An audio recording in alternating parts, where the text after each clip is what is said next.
Assalamualaikum warahmatullahi wabarakatuh. Hari ini kita akan belajar tentang tema 6, subtema 1, pembelajaran ketiga. Adapun tujuan pembelajaran kali ini yaitu yang pertama kita akan mengidentifikasi keragaman kegiatan masyarakat yang ada di sekitar kita dan kemudian membuat laporannya. Yang kedua, kita akan mengidentifikasi karakteristik ruang dengan kemanfaatan sumber daya alam yang ada di sekitar kita. Dan yang ketiga, kita akan melanjutkan belajar ciri-ciri tentang puisi. Yuk kita segera belajar. Yang pertama, kita akan belajar tentang bahasa Indonesia. Kita akan melanjutkan cara mengetahui ciri-ciri puisi, dan sekarang kita akan belajar mengetahui hal-hal apa saja yang perlu kita perhatikan saat kita membaca puisi. Yang pertama, kita harus memperhatikan mimik atau ekspresi muka. Apabila puisi yang kita bacakan itu sedih, maka ekspresi kita juga harus sedih. Sedangkan apabila kita membacakan puisi tersebut yaitu gembira, puisi gembira, maka ekspresi kita juga harus gembira. Maka harus menyesuaikan dengan isi puisinya. Yang kedua, yaitu gerak tubuh kita. Gerak tubuh kita akan mempengaruhi cara penyampaian pesan yang ada dalam puisi secara benar.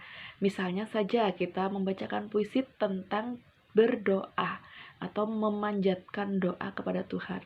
Maka untuk lebih menyempurnakan pembacaan puisi kita dengan cara mengadakan tangan seperti ini. Ya Allah, ya Tuhan yang maha pengasih lagi maha penyayang. Seperti itu contohnya. Kemudian yang ketiga, kita juga harus memperjelas artikulasi atau pembacaannya. Jadi harus jelas. Yang selanjutnya yaitu panjang pendek puisi. Sebelum kita membacakan puisi, kita harus belajar di mana harus dipanjangkan dan di mana harus dipendekkan pada puisi tersebut. Selanjutnya yaitu intonasi, tinggi rendah nada pada puisi. Saat kita membacakan puisi, maka kita harus tahu mana yang harus kita tinggikan suaranya dan mana yang harus kita rendahkan suaranya. Misalnya saja, mari kita berjuang merebut kemerdekaan yang seharusnya menjadi hak kita. Seperti itu yang harus nada tinggi, sedangkan yang nada rendah bisa kalian lihat pada contoh puisi Bu Desi tadi yang mengadakan doa. Demikian penjelasan tentang bahasa Indonesia kali ini. Kita beranjak ke pembelajaran selanjutnya. Kita beranjak ke pembelajaran yang kedua, yaitu pembelajaran IPS. Kita akan mengetahui kemanfaatan sumber daya alam yang dapat diperbaharui di sekitar kita. Contohnya sumber daya alam yang dapat diperbaharui yaitu tumbuhan dan hewan. Kita manfaatkan sebagai apa? Kalau tumbuhan kita manfaatkan sebagai yang pertama bahan pangan, yang kedua sebagai bahan untuk pakaian, yang ketiga untuk alat rumah tangga, dan yang keempat untuk produk kesehatan dan perawatan tubuh. Contohnya kalau untuk yang pangan kita bisa mengambil daun untuk kita makan atau buah untuk kita makan. Batangnya untuk gula, sedangkan akarnya bisa digunakan untuk makanan juga, misalnya singkong, seperti itu. Untuk bahan pakaian yaitu dari kulit kayu, misalnya digunakan untuk bahan untuk pakaian, atau dari kapas. Kapas kan berasal dari tumbuhan ya, untuk menjadikan kain. Yang selanjutnya untuk alat rumah tangga, misalnya saja kayu kita gunakan sebagai meja kursi, sedangkan untuk perawatan tubuh misalnya saja kita gunakan buah-buahan untuk masker, atau yang untuk kesehatan misalnya kita ambil vitamin C dari buah-buahan, seperti itu.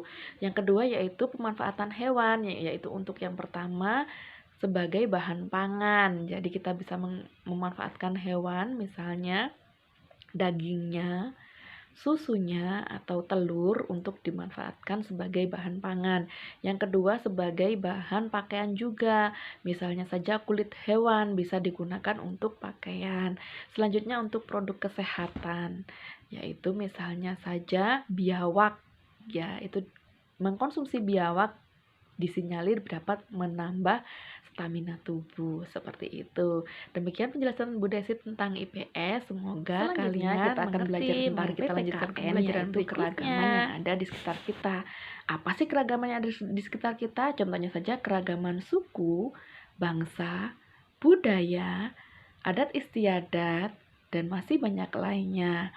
Kemudian mereka semua disatukan dalam satu semboyan, yaitu Bhinneka Tunggal Ika, yang artinya berbeda-beda tapi tetap satu jua. Bhinneka Tunggal Ika sendiri diambil dari salah satu kitab, yaitu kitab Sutta Soma yang dikarang oleh Empu Tantular, yaitu salah satu pujangga dari kerajaan Majapahit. Ya, untuk mewujudkan persatuan dan kesatuan